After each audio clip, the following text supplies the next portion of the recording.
Welcome to part 6 of my discussion with Seafood John Kaufman, who's in Hong Kong. If you look down below in the description, you can find his YouTube channel, and please go there, subscribe if you like what this man has to say, which I'm sure you will. This next bit is called There Is No How. This is how to achieve Nim Tao state. You can't know how. There is no how. Nim Tao. So then the next question is, I'm giving you like, I don't know, 10 years worth of lessons in one day. Now, Yeah. the next point clearly is, okay, let's say for the sake of discussion, I'm to some limited degree or another buying what you're telling me. Okay. Let's say you say that to me. Okay. Fine. I want to access my weight. I want to be connected, blah, blah, blah, blah, blah. I'm buying it. I wouldn't be here otherwise. Okay. How do I do it? Okay. Now, I've spent the last 24 years figuring out ways to do it better and better. And almost none of them actually worked very well. And none of them have worked as well as I want them to work. Okay. I'm just being honest with you. I would go to my teacher, Maki Fai, for years. And this is still happening today. Even though I don't really train with him anymore, I'll still go see him when I want to check with him something I'm doing or thinking about. And I would go to him and I'd say, hey, this is what I'm thinking about. And I'd share the idea that I had with him that day. It might be a different idea every day. It's like, oh, I need to expand, or I need to do this, or I need to do that. And he'd be very nice and patient, because that's the kind of man he is. And he'd smile at me and say, okay, show me. And I would do what I was talking about, and he would feel it. And he would go, oh, I love your cat. Your cat is beautiful. It is meowy. We have one too, named Dora. Anyway, and he'd smile at me and he'd go, no, John, you're pressing. That's a push. And I'd go, fuck, oh, too bad. You know? And then he'd help to correct me. And then over the years, he could correct me in a second or two, and I'd get it. And then I would go, oh yeah, okay. After years of this, and I mean literally years, I would look at him and I would say, you know what? I'd be a lot better off if I just stopped with my own ideas of how to do things and just shut the fuck up and did what you told me to do. I'd be a lot better off, which is true. Okay. But me being me, I still have ideas. Okay. Anyway, at the end of the day, here's my current idea. Okay. This is what I'm going to share with you right now. Because why? Because what's important is achieving that body condition, that way of being, which actually means that you are connected and you have access to your weight and you're moving as a whole. And as my friend Marty says, nothing moves till the center moves. And when the center moves, everything moves. And nothing is left behind. Okay? So it's all the same thing. Whether you talk about using your center or the body or weight or whatever, being connected, it all ends up being the same thing. The block of wood is moving. You have to fight me, and I'm now a mountain. Okay? I'm now the tree. Okay? So how do you do that? How do you achieve that body condition, if you will? Here's what I have to say. It's the condition of the muscles. Do you know what eccentric muscle is? Eccentric versus, I forget the other half of it. Maybe it's concentric. Eccentric would be, yeah. Okay. So eccentric is when the muscles are elongated. Concentric is when they're contracted. Constricted, yeah. Okay. So both of them are different ways to use muscle. You're still using muscle.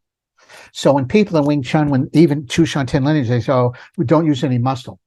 That's all bullshit. Okay. You can't do anything without using muscle. If you weren't using muscle, you couldn't stand up. You'd fall to the ground like a puddle. Okay. So you have to use muscle.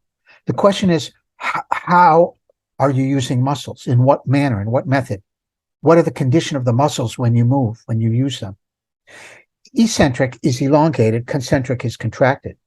So if you're pushing that wall, to go back to that example, and you're using muscle strength, that's concentric muscle method. Yes, constricting. And that's going to result in that force you're feeding into the wall rebounding back into you, which will push your body off the wall. Okay. But if you have your muscles in the condition of being eccentric, elongated, which is what we mean by relaxed and released, but that it's in the elongated condition, that then when you issue force into the wall, that force is going to come from wrestling the tree with your body, not pressing with your hands at the point of contact. And that will give a great deal of force into the wall, but you won't feel it. It won't rebound into you. Or let me put it this way. When the rebound happens, it's dissipated because of the condition of your open joints. Yeah. So the force doesn't come through and move your body backwards. Okay. It doesn't get through your joints because they're open. Okay. And you can continue to put force into the wall, but you won't feel your own force and you won't feel the rebound. You'll feel nothing. So let me now relate it to more practical usage.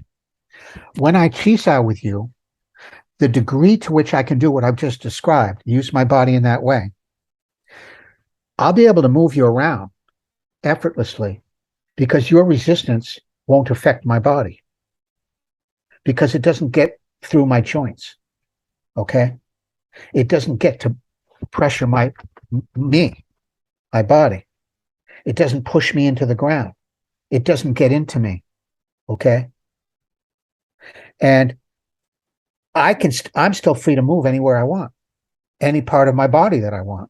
So I can do any motion that I want to make, whether it's from a form or not. I don't care. I could just do this. Okay.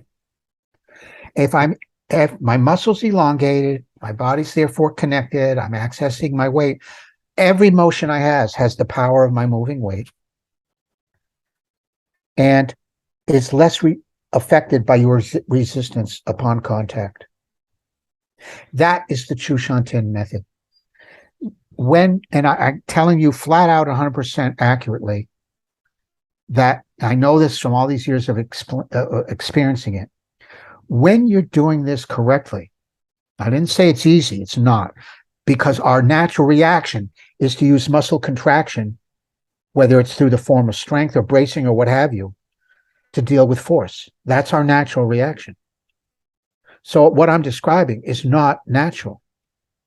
It used to be maybe for cavemen thousands of years ago, but it isn't for us. Okay.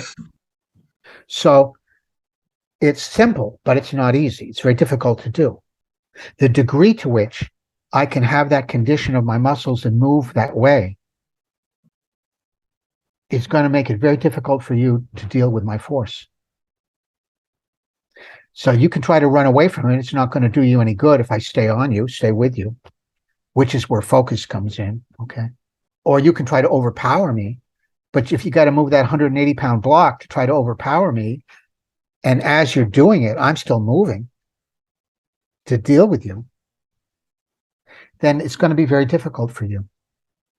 And I know this from touching hands with people who are good enough at doing it this way, how difficult they are for me to deal with them.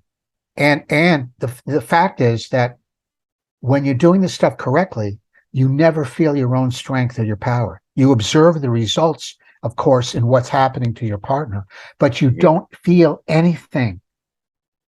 If you feel anything, it's because you've got some level of tension somewhere within you. If you don't, you wouldn't feel anything, which is what I told you earlier when I said, if you feel strength anywhere, it's because that's where there's some tension. So you might use bracing and you feel like you're very strong. You're issuing a strong force.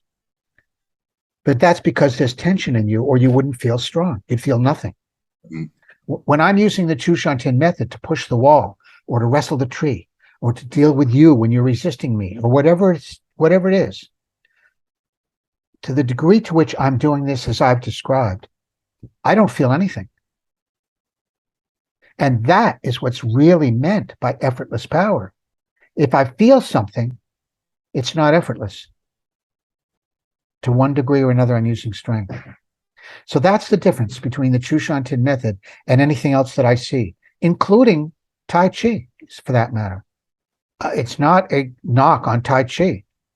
And it's not that there aren't Tai Chi people who can fight very effectively, better than I am, and are really good at what they do. But it's not the same thing as what Chushantin is doing. There's 20 people doing this all together. Well, I don't mean Tai Chi. I just want to be fair. I don't mean Tai Chi in the sense that it's in the park and they're doing it solely for health. No. Clearly, that's not what I'm talking about. I'm talking about martial Tai Chi. And people get really good at that and they can fight with it. And I have great respect for martial Tai Chi. It is a martial art. The health aspects of it are present. And when you see people in the park practicing for health, that's all very well and good. Well, one of the few people they're not doing anything martial. One of the few people I can play Chi Sao with in the north here.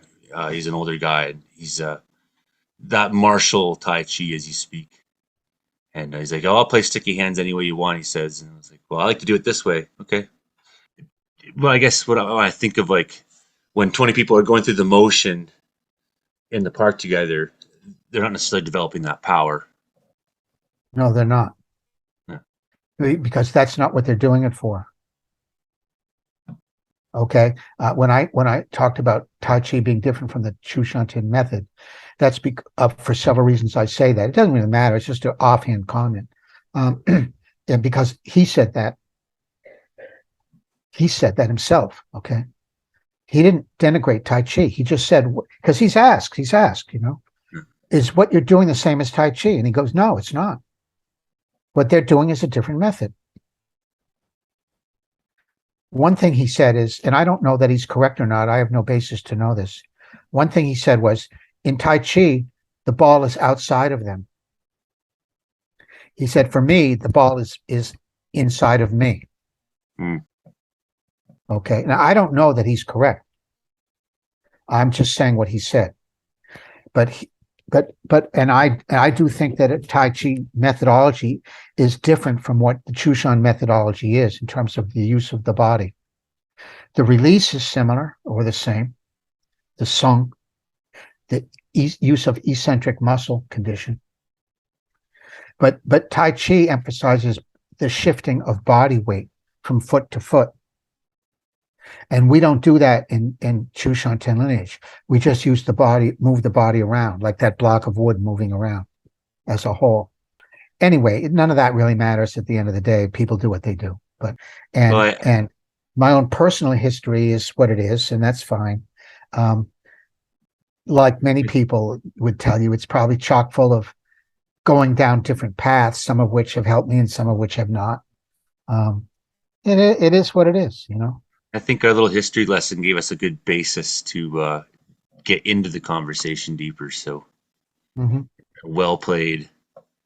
I really, and I could just listen to the sound of your voice for a long time. You got a great voice for just, when I started, when I first caught the Marshall Man episode, right, and then I was like, well, I better check out this John Kaufman's channel and listening to your videos and it's like hearing the relaxation in your voice that's present. I got to tell you about that video. I was like definitely one of the first people he ever interviewed for his Marshall Man series, which has been going on for years now. I didn't know him. He was a student of Phil Romero in Bangkok. Phil Romero is a Wing Chun guy. He learned his Wing Chun from Hawkins Chung. Hawkins Chung was a direct student of Ip Man, and Hawkins was a close friend, was Bruce Lee's best friend in Hong Kong. They grew up together, and they trained at Ip Man school together. And Hawkins moved to California at some point in the 70s, and he taught Wing Chun, and Phil Romero was an early and dedicated student of his. And once a year, Phil Romero would go to Bangkok and teach. One of his students there was the martial man, Kieran Kriget, who was from England, but was living in Thailand. So I didn't know Phil either, but we just knew each other online. And for some reason, he told uh, Kieran about me. So Kieran contacted me and asked if he said he was coming to Hong Kong and could he interview me for this new series he was doing, The Martial Man. And I said, okay. So I met him at the MTR station and brought him back to my apartment, which is where that is filmed. Yeah. And I'm not complaining. I'm just stating a fact. I wasn't given any guidelines as to, what we should talk about or what this interview should consist of. So I sat opposite him, and his girlfriend was with him, was filming, and I just started talking, and then you see what it consists of. And there are some very limited examples where I had him stand up and do a couple of things, but not very much, because I didn't know what he wanted from me and what this was about. I thought it was just like a verbal interview, really. Well, what you did worked, because I've watched a lot of his other Wing Chun videos he's put out, and they're all good. Those are all really good teachers. There's things I like about what they all say. I'm not out to reject anything, but there's something about the methodology that still doesn't quite resonate the same way, right? So something about what you put out in that episode, I said, hey, that sounds like that's for me. I want to have more effect with less output. Well, That's that's at the nice. end of the day, that's That's all it nice comes to down hear. to. Yeah, and that's nice to hear. Thank you very much. And I was just going to say, if I had it to do over again with him, I would do more hands-on work, so people watching it could see actually the effect of it and how it works, and talk more about, specifics of how to develop that method. Um, I just didn't realize at the time that, whether he was looking for that or not, or just wanted me to blab on about the history of it. Because I would do it differently, because when I watch, whether it's his video or anybody else's interviews, that's what I want to see. I want to see the action. I want to see them doing it, because then I can watch them. I can see how they're standing, how they're moving, and I can know right away what it is they're actually doing, regardless of how they're describing it. Okay. It's like my friend Marty, who was that Chu Shantin student back in the 70s. Like, he always says to me, if you want to see, he said, if you want to see why Chu Shantin was so good, instead of looking at the techniques he's doing and what he's doing with his shoulder, what everybody's looking at, watch how he's moving his body. Look at his center. Nothing moves without the center moving first. He said that's how he learned, because he didn't speak Cantonese and Chu Shantin didn't speak English.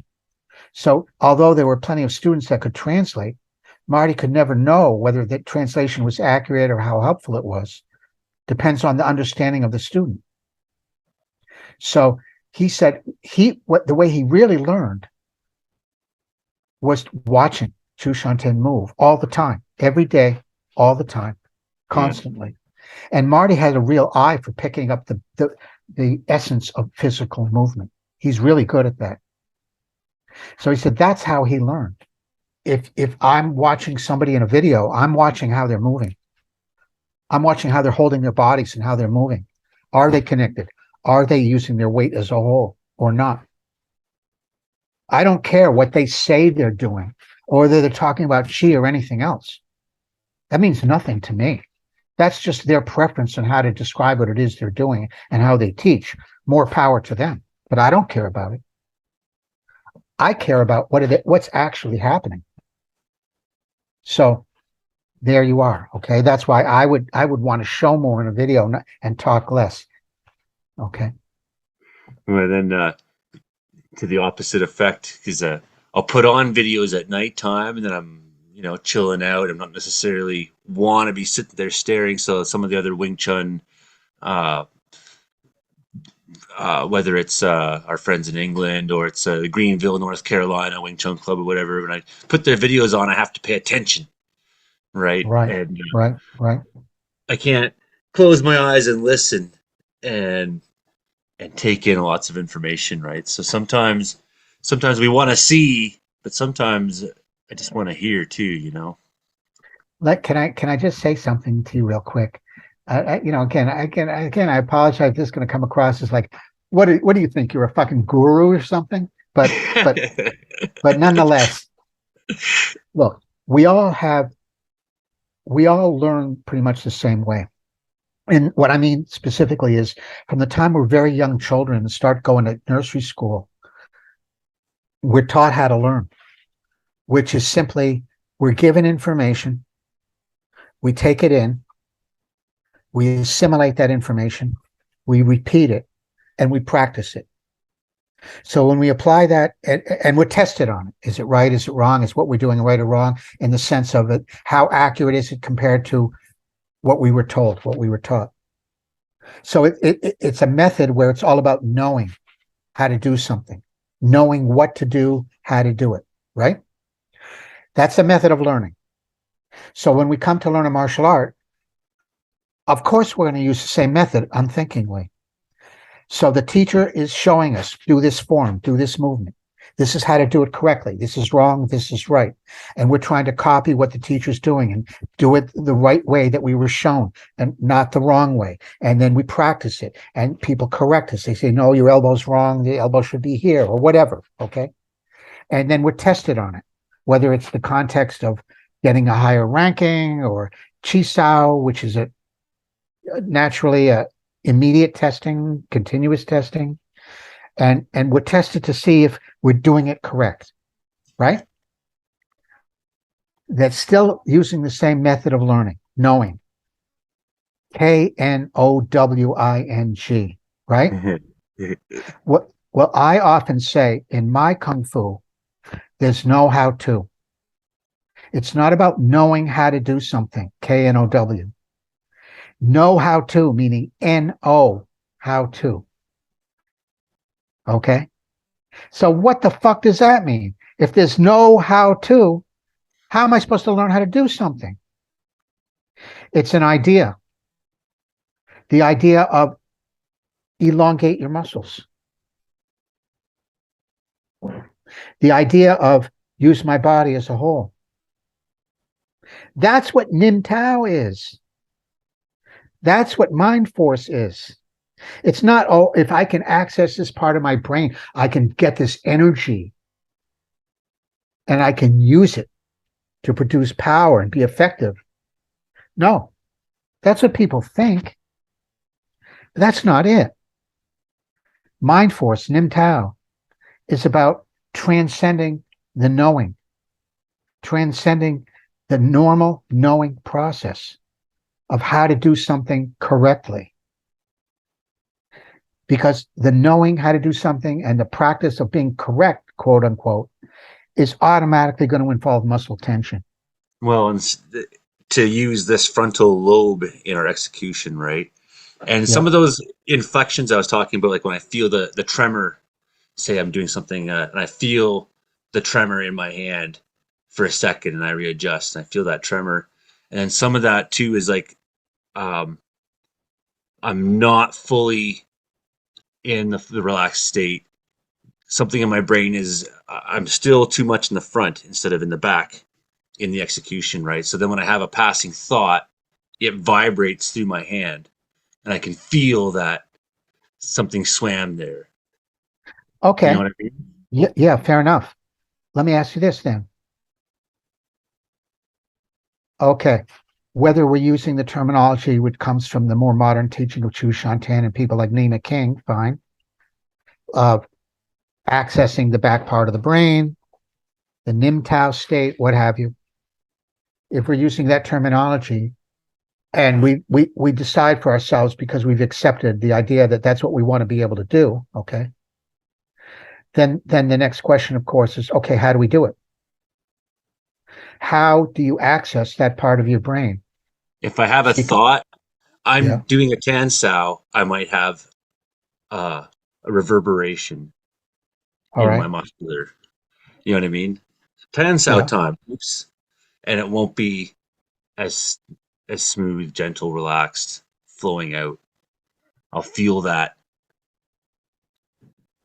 If I ask Go you on. right now, if I ask you right now, go ahead, Joey. Hey, Joey, by the way, sorry. What's your last name? They call me Joey only. It's been my You don't nickname. have a, It's yeah, been my okay, nick. but It's been my just nickname forever. So it's like jo- Joey I only. had the, Okay, I got it. I had the country band, the Joey only band. You Okay, know, okay, Joey only. Let me ask you this. Go ahead right now. Go ahead and access the back part of your brain and then describe for me what you're doing to do that. turn it off first of all. For example, when I'm out in the wilderness here, and we got grizzly bears here, and we got mountain lions and things like that. And I try to get into this state sometimes where I'm not having human thought, where I'm not going 1, 2, 3, 4, 5, but in the mind of the animal going 1, 5. Skipping those steps of process that humans do to just see things the way the animal does. Smell, no. Hear, no. That's beautiful. That's brilliant. I think that's just great. Okay. So now let me tell you, because you said that, I have a couple responses if I can. The first is I asked you if you want to access the back of your brain, what do you do? How do you do it? Because for most people, including myself, it would be, well, I tell myself I have to somehow go there. Okay. So I try to, what does that mean? Do I touch it with my finger, that part of my head in the back there? Do I imagine that I'm touching it? How do I go there? Do I try to feel it? Which is actually impossible because you don't have nerves in the brain that you can feel. Okay. Yeah. People talk about feeling a part of their brain. There Yeah, are like, no nerves in your brain that you can feel. Okay. yeah. So, so, okay. So my point is that I'd still be using some quote unquote knowing method to get to the nim tau, that part of the brain. Okay. So I can never actually use it because I'm using some method that will not get me there. Okay. You understand? Yeah, yeah, But exactly. so that's why I asked you because I assumed You have wrongfully. to Wait, you let have me to let finish. go. Let me finish Yeah. because I assumed wrongfully that that's what you would do. And I could show you why that's not it because you're trying to still use the quote unquote knowing paradigm. But you have to transcend that, like you just said. Okay. You have to Just go being. beyond that. So when you describe for me being out in nature with the bears and stuff, going from 1 to 5, I go, that's beautiful, man. That's it. Well, Why? Because wait. Because now I'm going to tell you another Marty story. Marty told me once that Chu Shantin was as good as he was because he had a more immediate connection between his unconscious mind and the action of his hand. He said, it's like you play a video game. You have a console with a joystick and you manipulate that using your hands. Well, your mind tells the hands how to move the joystick. So you get the effect on the what do you call it? The screen, right? On the screen, Yeah. right? He said that's what we do. We're playing a video game and something has to happen in our brain or our hands wouldn't move. It doesn't mean it's conscious or deliberate, but there's a connection between our brain and the movement of the hands, which manipulates the joystick, which we can see the effect of on the screen, right? But with Chu Shantin, he said, it's like it went directly from his brain to the screen and bypassed the joystick. It's a more immediate mind body connection. Okay. Well, I think of that because that's how animals are. Yes, That's how that's they it. are. Like, That's they exactly right. they take exactly everything as it is, and so if I'm out in the forest fire and I'm a crew boss, and I got a helicopter flying this way, and then there's weather, there's the bugs, there's the heat, there's what the fire's doing itself. Well, there's like a watch for the trees because the trees can fall over if they're not rooted well. So I got to be watching. I got the radios here, and then just get into this state where it's just like, ooh, I just don't know how to explain it. I'm like I'm That's so good at beautiful. my job when I'm in that state, and that's that animal state. Turn off the human thought and That's take in all beautiful, the man. data. Take in all the data. Okay, so let me say this to you then. That's it. Okay, that's it. So now you practice your martial arts.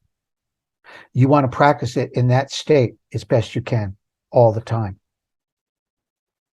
So if I'm standing in front of you and I'm applying resistance by holding your wrist to your tonsil motion, you don't want to be going to that place, that knowing place where how am I supposed to hold my elbow, or what position or angle, or how do I issue force from the ground?